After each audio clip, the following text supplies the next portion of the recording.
নমস্কার, আমি আজকে হাঁটুর একটি ব্যায়াম বা এক্সারসাইজ দেখাবো। যে ব্যায়াম বা এক্সারসাইজ করলে আমাদের হাঁটুর যাদের জয়েন্টে ব্যথা রয়েছে, এই জয়েন্টের ব্যথার থেকে আমরা আরাম পাবো। রেগুলার প্র্যাকটিস করলে ছেড়ে যাবে, বা যাদের ব্যথা নেই তাদের ব্যথা হবে না। এর জন্য আমাদের কি করতে হবে? এরকম একটি কম্বল বা তাওয়াল ফোল্ড করে নিতে হবে। নিয়ে এরকম একটি চেয়ারের উপরে একটি পাকে তুলে, আমরা যে পাটির জয়েন্টে প্রবলেম আছে সেই পাটিকে আগে তুলবো। তুলে আমরা এই তাওয়ালটিকে এই হাঁটুর নিচে দেবো। নিচে দিয়ে আমরা এরকম প্রেস করব, এরকম প্রেস করব, এরকম প্রেস করে অন্য পাটিকে সোজা রাখবো। সোজা টান টান এরকম আমরা চেয়ারটিকে ধরে তাতে প্রেস করে এরকম হোল্ড করব।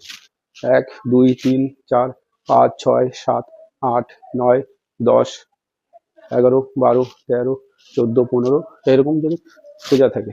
1 2 3 4 5 6 7 8 9 10 11 12 13 14 15 এরকম প্রেস করে আমরা ধরে রাখবো, হোল্ড করব। এবারে এক পা হয়ে গেলে আবার অন্য পা। এর ফলে আমাদের কি হবে? এরকম একটা টান, চাপ, প্রেশার, এরকম প্রেশার দিয়ে এরকম আমরা কি করব? এরকম ধরে রাখবো, পাটিকে চেঞ্জ করে হোল্ড করব। 1 2 3 4 5 6 7 8 9 10 11 12 13 14 15 এরকম হোল্ড করবো। এই এক সেট গেল, এরকম 4-5 সেট বা 5-7 সেট রেগুলার করতে হবে। করলে হাঁটুর যে জয়েন্ট রয়েছে সেই জয়েন্টের সমস্যা থেকে আমরা আরাম পাবো, সেরে যাবে।